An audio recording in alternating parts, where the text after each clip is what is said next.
¿Qué tal? Buenas tardes a todos y a todas. Es un placer para mí el de compartir esta pequeña charla acerca de la laringoscopía y la videolaringoscopía en el prestigioso curso de vía aérea del Comité de Vía Aérea de la Sociedad Argentina de Emergencias.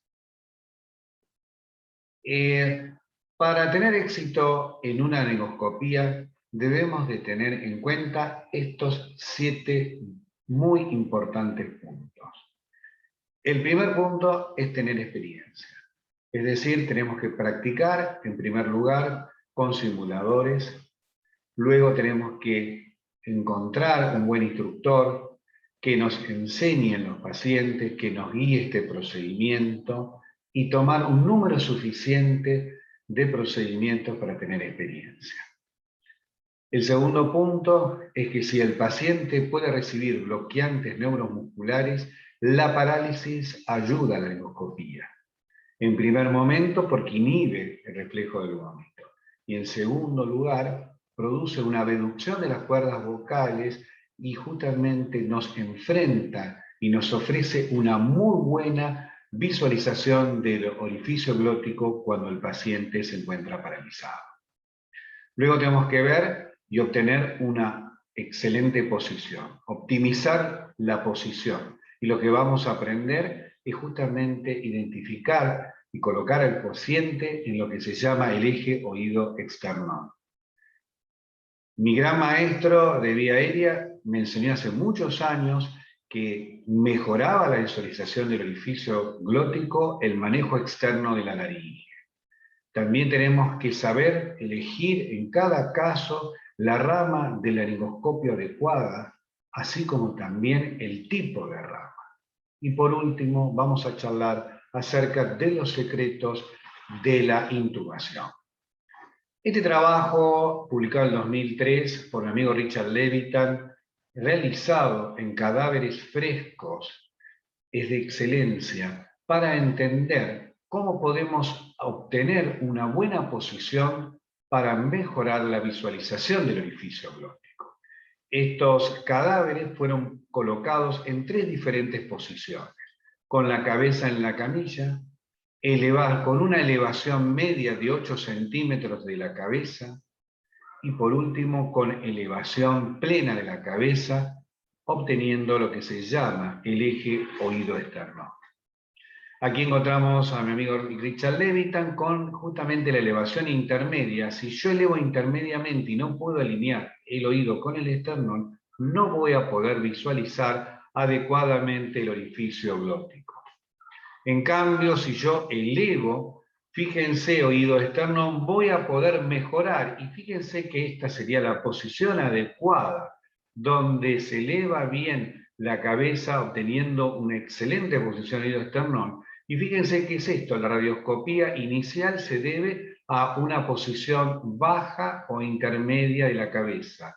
En cambio, la elevación, obteniendo el eje oído externo, vamos a ver cómo aquí mejora justamente el espacio para la visualización.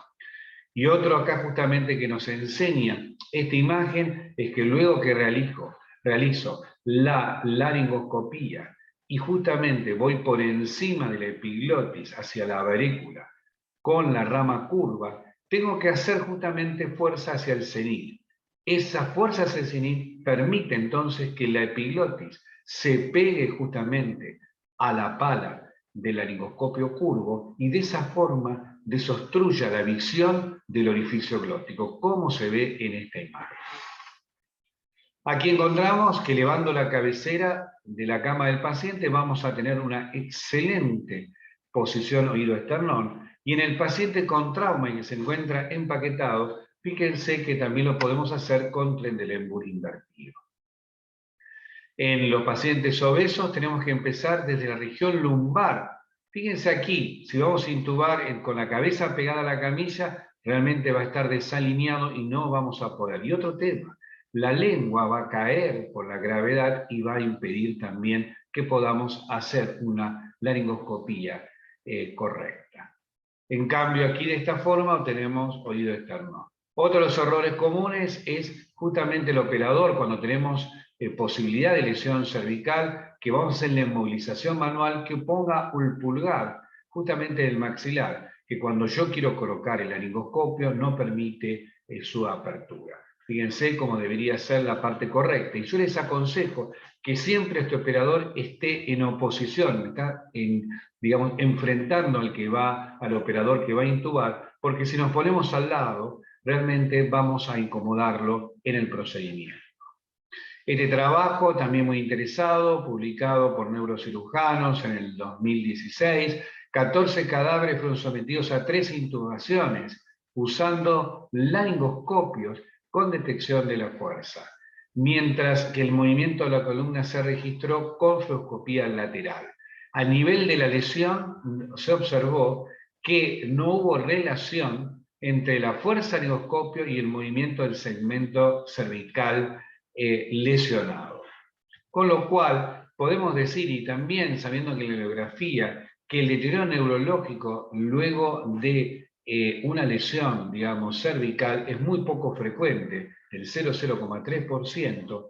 Hoy en día, obviamente que esto son poca evidencia y que realmente no podemos decir que no vamos a un paciente con sospecha o lesión cervical realizar la inmovilización lateral del cuello antes de la intubación, pero vemos que, por ejemplo, esta estabilización empeora la visión con la endoscopía indirecta en el 50% de los casos.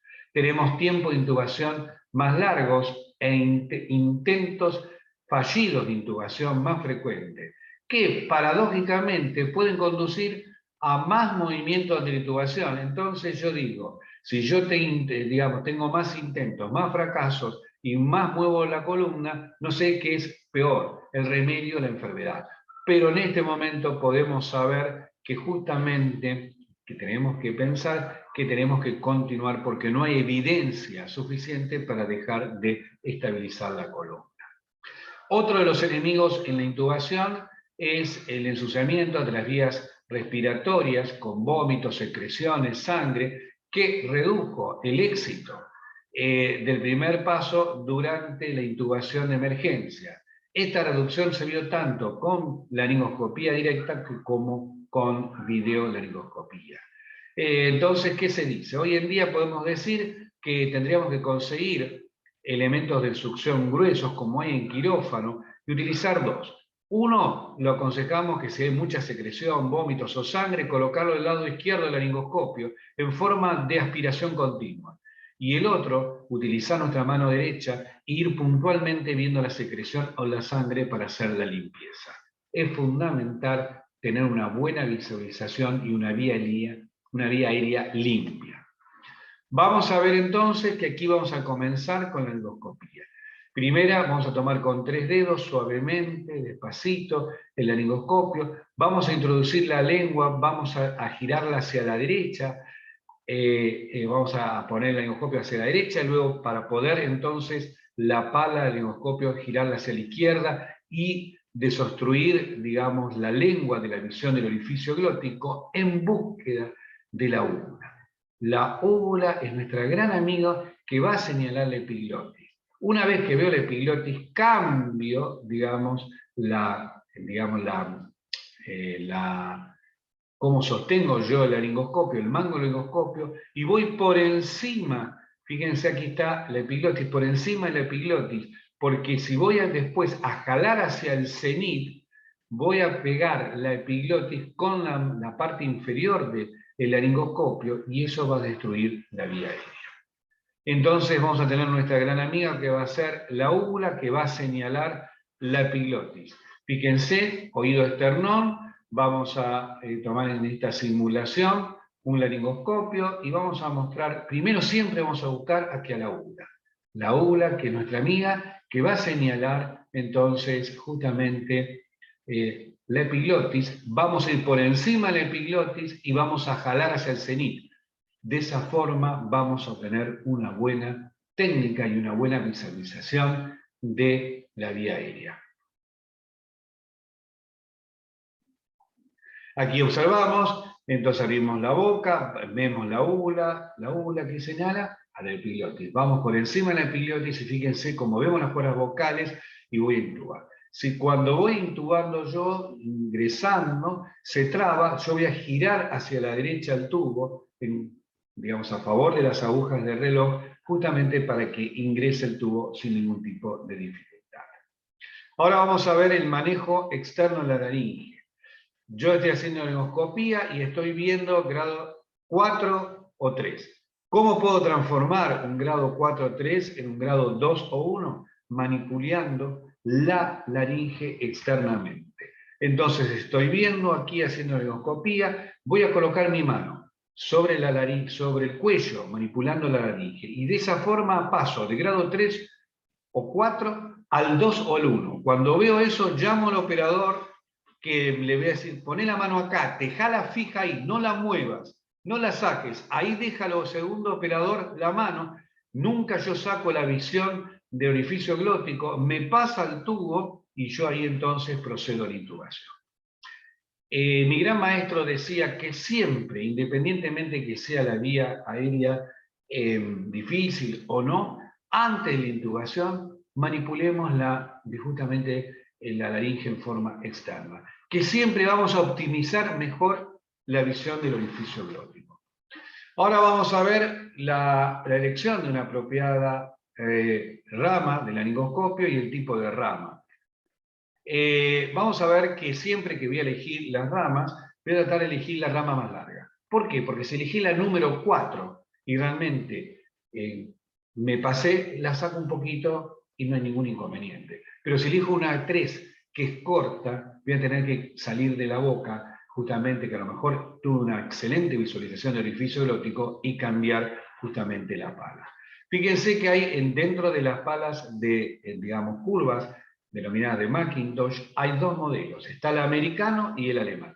La diferencia del americano, fíjense que es mucho más ancho que el alemán. Yo prefiero el alemán porque justamente en bocas pequeñas, en lenguas grandes, es mucho más fácil introducir. Y aquí observamos la Miller, que es la recta. También si voy a elegir la Miller, la voy a utilizar el número 4, es decir, la más larga. Vamos a ver diferentes, voy a tener preparado todo mi kit. También existe el laringoscopio con punta flexible, pero realmente tengan mucho cuidado con este porque hay que tener mucha experiencia porque se puede dañar la vía aérea.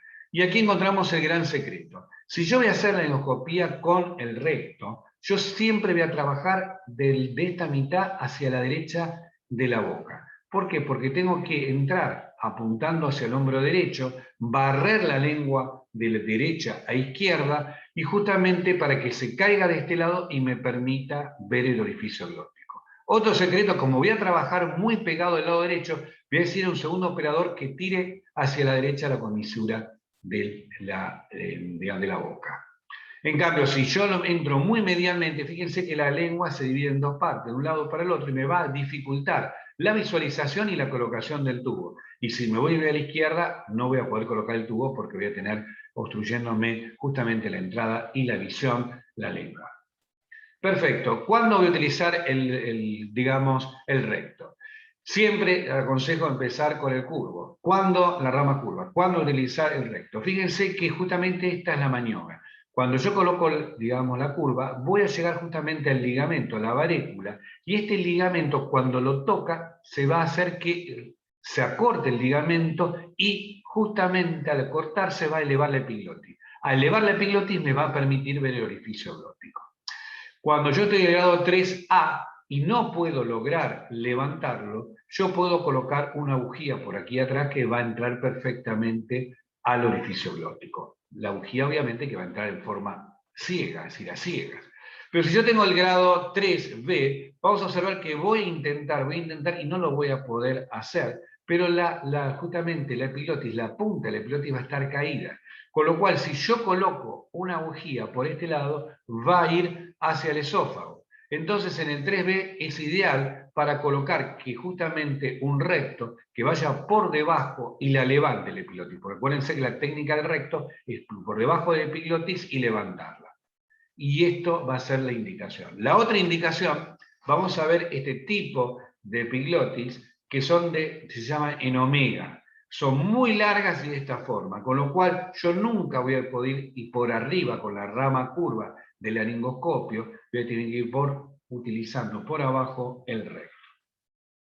Bien, ahora vamos a ver dos palabras sobre introducción del tubo. Cuando viene en la industria el tubo, viene de esta forma, digamos, cóncava hacia arriba, justamente que dificulta fundamentalmente la intubación. ¿Por qué digo que dificulta? Porque yo estoy viendo desde acá a acá el orificio glótico y justamente las dos pancitas que hace esta curvatura y esta curvatura no me permiten ver el orificio glótico. Y fíjense que estoy trabajando con un margen muy, muy pequeño y cuando yo intube me va a pegar el tubo en la pared anterior justamente de la tráquea. En cambio, si nosotros utilizamos un tubo, le colocamos un mandril, siempre con mandril se va a facilitar la intubación, tenemos que utilizarlo. Un mandril recto y con una angulación en la punta de 35 grados, va a permitir justamente que yo con esta va a ser justamente mi visión, que vea bien el orificio glótico y con esta curvatura, si yo apunto justamente, tengo que apuntar en la base del orificio glótico, va a entrar sin dificultad y no va a pegar en la cara anterior de la tráquea. Entonces, vamos a ver en este momento que los videolaringoscopios va a haber, podemos llamarlo, tres tipos. Los que van a tener, los que vamos a definir por el tipo de pala. El 1 y el 2 van a ser diferentes. El 1 va a ser el de pala tipo Macintosh, que va a tener la misma técnica que la laringoscopía directa común, y el hiperangulado, que va a tener una angulación, digamos, la pala de 60 grados. Y luego vamos a observar que van a tener el tercer grupo, que van a ser el de pala con canal, es decir, que uno va a introducir el tubo sin mandril por el canal y directamente va a acompañar el tubo hasta lograr la intubación en el orificio glótico. Vamos a observar, si nosotros colocamos el tubo curvo, como dije anteriormente, no vamos a ver absolutamente cambio. En cambio, si lo usamos en palo de hockey con la punta de 35 grados, fíjense cómo yo veo el orificio glótico y lo puedo intubar. Vamos a verlo de nuevo. Entonces, fíjense, así con el curvo no veo nada, me estoy tapando la visión, tengo poco margen de trabajo en el orificio glótico. En cambio, con la preparación, como le dije, con la punta 35 grados, fíjense como yo estoy viendo ahí el orificio glótico perfectamente. Y esto vamos a ver aquí, de nuevamente, cómo yo intubo, coloco perfectamente el orificio glótico con esta forma de introducir el tubo. Ahora vamos a ver, entonces, un video que es utilizado con el hiperangulado. Es decir, hiperangulado va a tener 60 grados. Vamos a incorporar y vamos a ver cómo visualizamos perfectamente el orificio glótico. Y le cuento más, vemos los anillos traqueales. Vemos todo, vamos bárbaro, vamos a querer intubar. Uno si ve esto diría, qué fácil que viene, dejen que el doctor Menéndez, déjelo que lo intubo yo. Pero ¿qué pasa? Primer secreto que tengo que tener es que tengo que tener un mandril o hacer un mandril de 60 grados. Es decir, antes es en palo de hockey, ahora tengo que hacerlo en 60 grados, que después les voy a mostrar cómo sería.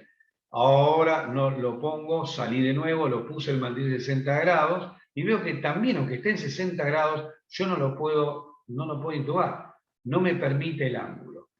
Este signo de ver los anillos traqueales y esta situación la escribió el doctor Kovac y se llama que cuando uno ve los anillos traqueales y tiene el signo de Kovac, tiene que salir del epiglotis, como dice acá, porque lo estoy pretendiendo, ya no ver los anillos, porque de esa forma lo voy a poder intubar claramente. Quiere decir que, para resumir, yo les voy a mostrar que si yo estoy viendo, justamente en este caso, tengo la angulación, fíjense en la angulación del laringo a 60 grados, que yo me pasé justamente de la epiglotis, hiperextendí la epiglotis, y entonces lo que estoy haciendo es que estoy viendo los anillos traqueales de un lado y del otro, con lo cual en este caso no lo voy a poder introducir. En cambio, si yo lo que hago es retirar justamente unos centímetros, ir por encima de la epiglotis, voy a ver menos la visualización, no voy a ver más el signo de Kovac, los anillos traqueales, y voy a poder colocar con el mandril a 60 grados sin dificultad la intubación. Este es canulado, que pasa con el cánula, y tiene un hiperangulado. Fíjense que este video yo tengo que pasar, digamos, el tubo sin mandril por el canal y que justamente también tengo que tener una visualización no total, tengo que respetar, no ver el signo de Kovacs porque también voy a tener las mismas dificultades. Fíjense, ahora les muestro cómo tengo que hacer con la angulación. Este sería el mandril entre 60 y 70 grados, y si no lo hago lo tengo que fabricar con una bujía flexible para que pueda ingresar en el video. También hemos encontrado que la intubación ha mejorado de utilizar justamente la bujía como mandril. Eso hay trabajos que realmente están aconsejando utilizando la bujía como mandril. Bueno, espero que hayan disfrutado estos minutos que he compartido mi experiencia, mis secretos justamente, cómo mejorar la laringoscopía y la videolaringoscopía, y quedo atentos para encontrarnos, si es posible, en el práctico, para charlar cara a cara estos temas. Desde ya, muchísimas gracias y los espero ver pronto.